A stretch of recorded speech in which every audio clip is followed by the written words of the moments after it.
काज़मी साहब, मुझे बताइए कि ये क्या डॉक्टर्स की काउंसलिंग नहीं होती? वो क्या इतने ही बिजी होते हैं, उनका स्केड्यूल इतना ही टाइट होता है कि वो आके किसी को कंसोल ना कर सकें कि इतना अफसोसनाक वाकया पेश आया है आपके साथ, हम आपके साथ हैं, हम आपको सपोर्ट करते हैं।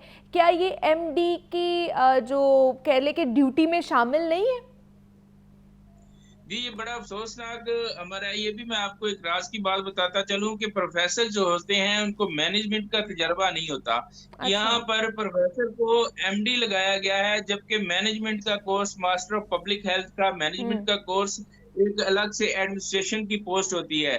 अभी टीचिंग हॉस्पिटलों में तजर्बा भी किया जा रहा है कि एडमिनिस्ट्रेशन की बजाय क जनरल कैडर की बजाय प्रोफ़ेसर को एमएस लगाया जाए। जब आप प्रोफ़ेसर को एमएस लगाएँगे तो इस तरह के वाक़या जो है तो वो रूनमा कितने होंगे। ऐसे और बहुत हॉस्पिटल्स हैं काज़मी साहब, अगर देखा जाए, जहाँ पर प्रोफेसर्स को जो है वो एमडी लगा दिया जाता है, जिनको तजुर्बा ही नहीं होता है कि इंतज़ामिया किस तरह, या एमएस लगा दिया जाता है कि उन्होंने किस तरह इंतज़ामिया देखनी है या बाकी मामलात किस तरह देखने हैं। कितने इस तरह के हॉस्पिटल्स हैं?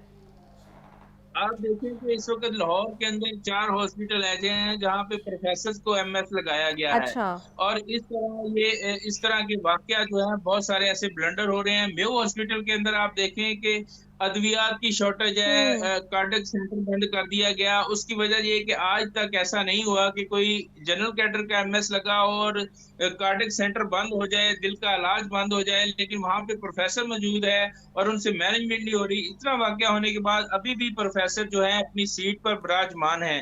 इस सारी सूरत-ए-हाल के पेश-ए-नज़र आप देखें कि वहाँ पे चिल्ड्रन हॉस्पिटल के अंदर सुपरवाइज़र लिख के दे चुका था कि इस गटर का ढक्कन मौजूद नहीं है और इंतज़ामिया के जो बड़े थे उन्होंने इसको नज़रअंदाज किया। जबकि रिकॉर्ड के अंदर मौजूद है कि एक सुपरवाइज़र छोटे तबके का बंदा दरख़्वास्त लिख के दे चुका है कि इसके अंदर जो है वो ढक्कन लगाया जाए, यहाँ फिर खतरा है। लेकिन इतना अरसा गुज़रने के बावजूद अभी उस पर ढक्कन नहीं लगाया गया और वज़ीर आला को सब अच्छा की रिपोर्ट ये पेश की जा रही हम्म। है कि वहाँ पे मेंटेनेंस का काम जारी था, इसलिए ढक्कन ऊपर नहीं था। लेकिन ये ले, सारा झूठ है, हमारे पास लेकिन तस्वीरें अगर मौजूद अगर हैं। चले, इन्होंने लिख के भेजा है कि वहां पर मेंटेनेंस का काम मौजूद था, तो मेंटेनेंस का अगर काम हो भी रहा होता है, जहाँ पे ऑलरेडी मरीज आ रहे हैं, लवाहकीन आ रहे हैं, तो वहां पे नो गो एरिया बनाया जाता है, जहाँ पे कोई कंस्ट्रक्शन मेंटेनेंस का काम हो रहा होता है, कोई मुरम्मत का काम हो रहा होता है, वहां पे कोई सेफ्टी मेजरमेंट्स लिए जाते हैं। तो क्या इन्होंने वो सेफ्टी मेजरमेंट्स लिए थे?